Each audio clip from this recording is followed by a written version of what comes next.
मैं जानता हूं कहां तकलीफ है।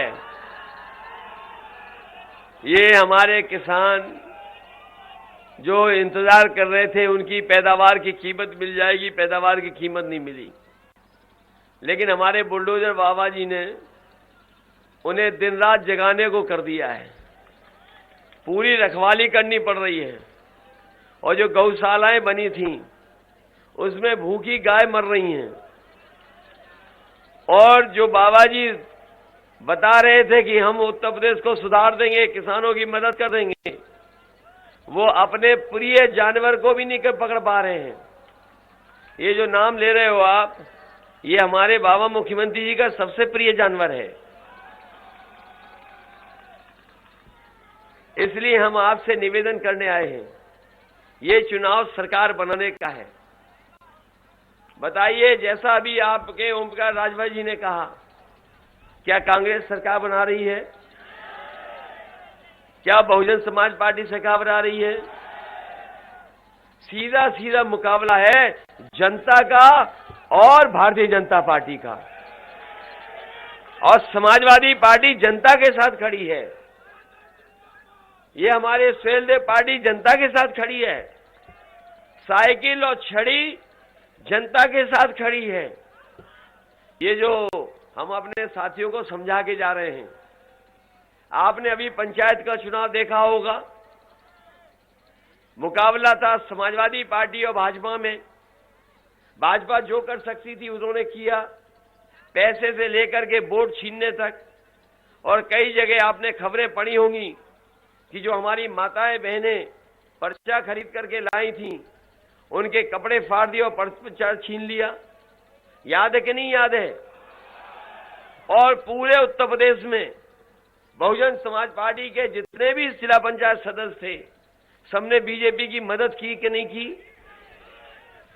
इसलिए हम आपसे कहना चाहते हैं, ये संडीला के लोग बहुत समझदार लोग हैं। ये संडीला के लोग बहुत समझदार लोग हैं। आप हर चीज को समझते हो। जब संडीला के लोग संडीला का इतना अच्छा लड्डू बना सकते हैं, तो बताओ सरकार नहीं बना दोगे आप? और ये बीजेपी वाले कोई खुशी का मौका नहीं आने देना चाहते हमारे आपके जीवन में कि हम आप लोग संडीले का लड्डू खाएं। बताओ, आप समझते हो बात क्यों नहीं समझते हो? ये जो हाथी पे बैठे हैं, कहां चले जाएंगे? आप बताओ, जो हाथी पे बैठे हैं वो कहां जा सकते हैं? और इनके गुरु कहां हैं? वो पहले ही बीजेपी में है। आप बात समझ गए कि नहीं समझ गए? जो हाथी पे बैठे हैं वो कहीं भी जा सकते हैं। और जो हाथी पे बैठे हैं, उनके गुरु किस पार्टी में बैठे हैं? अगर ये बात समझते हो तो फिर हम क्यों समझाएं आपको? बताओ, पूरे उत्तर प्रदेश में आप पता कर लीजिए किसके साथ खड़े हैं सब लोग। पूरा पहला चरण, दूसरा चरण और तीसरा चरण आप देख लो कहां खड़े हैं सब लोग। सब लोग गठबंधन की सरकार बना रहे हैं। मैं हरदोई आके चला गया, हरदोई में वोट मांग लिए थे मैंने, लेकिन मैं संडीला आपके लिए वोट मांगने आया हूं, आपसे मदद मांगने आया हूं। जब सब लोग हमारी मदद कर रहे हैं, तो बताओ संडीला के जनता हमारी मदद करेगी कि नहीं करेगी? मैं आपसे निवेदन करना चाहता हूं, ये बीएसपी का कोई भरोसा नहीं है किसके साथ चली जाए। हम लोग बहुमत की सरकार बना रहे हैं और पहले दूसरे चरण में ही शतक लगा दिया है और तीसरे चौथे में दूसरा शतक लग जाएगा। और बाकी जितने चरण बचेंगे उसमें समाजवादी पार्टी और गठबंधन ऐतिहासिक जीत जीतने जा रही है। और आप पता कर लेना, अभी जो तीसरा चरण वोट पड़ा है, बीजेपी के कई बूथों पर, कहने को तो भारतीय जनता पार्टी कहती है कि हम दुनिया की सबसे बड़ी पार्टी हैं। मिस्ड कॉल कर करके इन्होंने कहा कि हम दुनिया की सबसे बड़ी पार्टी हैं। लेकिन आप पता कर लेना, तीसरे चरण में कई बूथ ऐसे थे जहां पर एक भी बूथ पे मक्खी मारने वाला भी नहीं मिला भारतीय जनता पार्टी को। इसलिए बताओ मदद करोगे कि नहीं करोगे? ये दूसरों दलों के चक्कर में तो नहीं कोई आ रहा है। हम आपसे विशेष निवेदन करना चाहते हैं। मैंने शुरू में ही कहा कि जनता ने जिनकी खड़ी कर दी खटिया, उनके बयान है घटिया। बताओ घटिया बयान दे रहे हैं कि नहीं दे रहे हैं? आपने पढ़ लिया हो अखबार में जो तस्वीर दिखाते फिर रहे हैं हमारी, वो लोग हैं कि जो चुनाव हार चुके हैं। याद करिए, पहलवान कौन खिसियाता है? जो हारने लगता वही खिसियाता है। आप बाबा जी की शक्ल देखिए, बताओ उनकी शक्ल पे 12 बज गए कि नहीं बज गए? और अब तो गोरखपुर वाले भी एक गाना गाने लगे हैं उनके लिए। गोरखपुर वाले, क्योंकि आपने देखा होगा कि जब से पैदल पैदल किया इनको, प्रधानमंत्री जी ने याद एक बार पैदल पैदल चला दिया था इन्हें। पैदल पैदल जब से हुए हैं तब से ये लगे थे कि हम कहां से चुनाव लड़ें। पहले कह रहे थे हम यहां से चुनाव लड़ेंगे, फिर कह रहे थे यहां से चुनाव लड़ेंगे, फिर कह रहे थे यहां से चुनाव लड़ेंगे। लेकिन जनता ने बताओ कहां भेज दिया इन्हें? उन्हें अपने घर भेज दिया कि नहीं भेज दिया?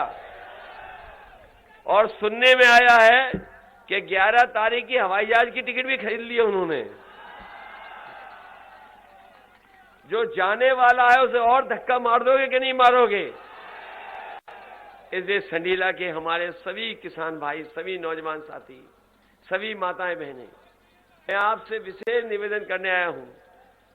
जब 2012 में आपने जिताया था, सरकार बनी थी, याद है कि नहीं याद है? आपने 12 में जिताया, सरकार बन गई। इस बार 22 में जिता दो, सरकार आपकी बनने जा रही है। आप आसपास पता कर लो माहौल है पार्टी के पक्ष में कि नहीं। आप मलियाबाद पता कर लो कौन जीत रहा है, और आप पता कर लो शाहजहांपुर में कौन जीत रहा है। आप पता कर लो बरेली में कौन जीत गया। आप पता कर लो इटावा में कौन जीत गया। और कल ही हमने वोट डाला था, अपने हाथ पर साइकिल की बटन दबाई थी, लेकिन आप लोग छड़ी को, बटन को दबा करके यहां पर समाजवादी पार्टी और गठबंधन के प्रत्याशी को जिताने का काम करना। इसलिए मान लें कि सुनील रघुवंशी जीत के जा रहे हैं, और जीत के जाएंगे तो इनकी मदद करने का काम हम लोग करेंगे। यही संडीला क्षेत्र है जहां पर हम बड़े बड़े कारखाने लाने का काम कर रहे थे। जब समाजवादी सरकार थी तो सबसे बड़ा कारखाना यहां लगाने का काम समाजवादियों ने किया। ये ऐसा कारखाना है जो पूरे देश में और एशिया में इससे ज्यादा बड़ा उत्पादन कोई नहीं कर पा रहा है, वो यहां पर बनाने का काम समाजवादियों ने किया है। हम आपको भरोसा दिलाते हैं, ये संडीला में हम जहां कारखाने लाएंगे वहीं एक ट्रेनिंग इंस्टीट्यूट भी बनाएंगे। और ट्रेनिंग इंस्टीट्यूट इसलिए बनाएंगे कि जो हमारे नौजवान हैं 10वां पास, 12वां पास या कोई और डिग्री कर लिया उन्होंने, उनको वहां पर ट्रेनिंग करा करके, कम से कम 6 महीना 3 महीने की ट्रेनिंग करा करके उन्हें यहीं पर नौकरी और रोजगार दिला दें। और इसलिए हम कह रहे हैं कि इधर चीजें बदली हैं, इधर चीजें बदल गई हैं। हमारे नौजवान जानते होंगे कि चीजें बदल चुकी हैं। आज मोबाइल से सब जानकारी हासिल है, तमाम लोग इसके माध्यम से कारोबार कर रहे हैं, बहुत सारे उद्योग इससे लाभ उठा रहे हैं। आज हर चीज मोबाइल पे चली जा रही है और मोबाइल के माध्यम से हम सूचना हासिल कर ले रहे हैं। इसलिए समाजवादी पार्टी ने तय किया, और पहले भी किया था समाजवादियों ने, आप लखनऊ में जाकर के देख लें, एससीएल का सबसे बड़ा ट्रेनिंग इंस्टीट्यूट लेकर के आए। वहां पर बड़े बड़े जो पढ़े लिखे हैं, जो लाखों लाख महीने की नौकरी पाते हैं, वो आज वहां लखनऊ में ट्रेनिंग कर करके औरों को ट्रेनिंग दे करके रोजगार दे रहे हैं।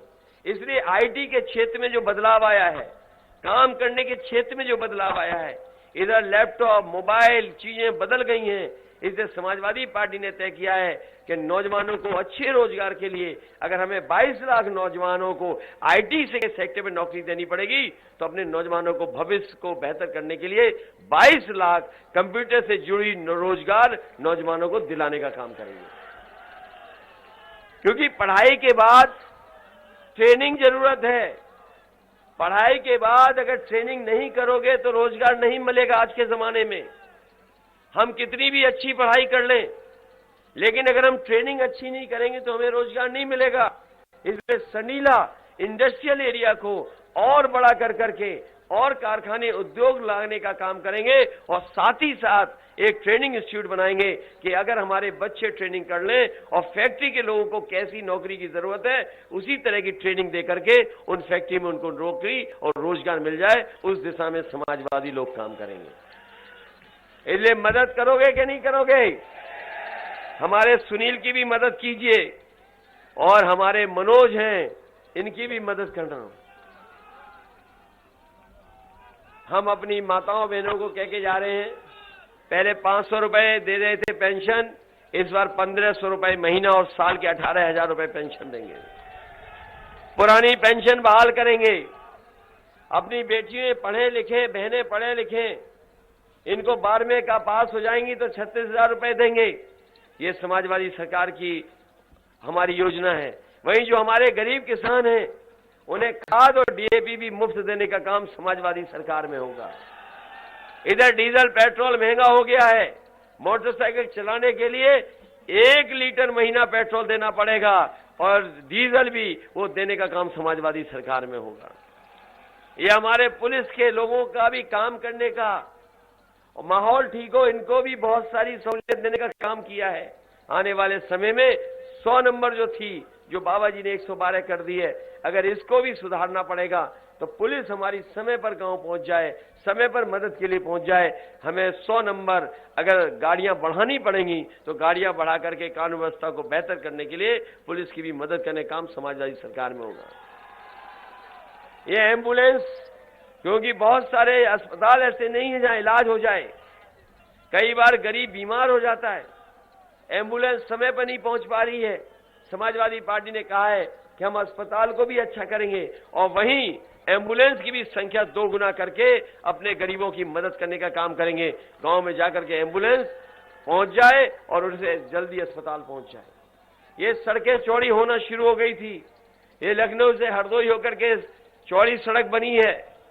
बाबा मुख्यमंत्री जी ने गंगा एक्सप्रेस लेकर सपना दिखाया है, पता नहीं कहां से लेकर के जा रहे हैं।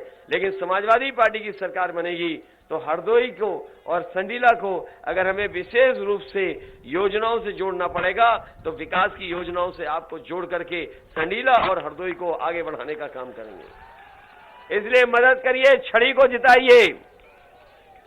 बताओ वोट डालोगे छड़ी पे कि नहीं?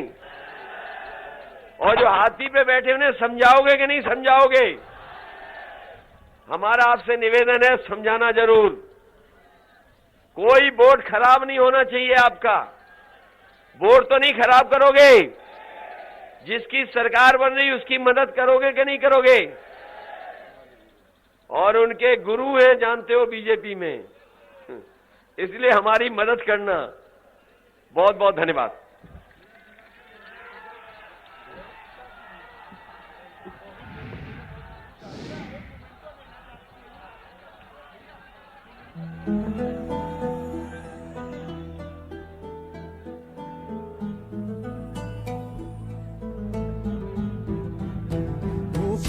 है बस कर्मों का।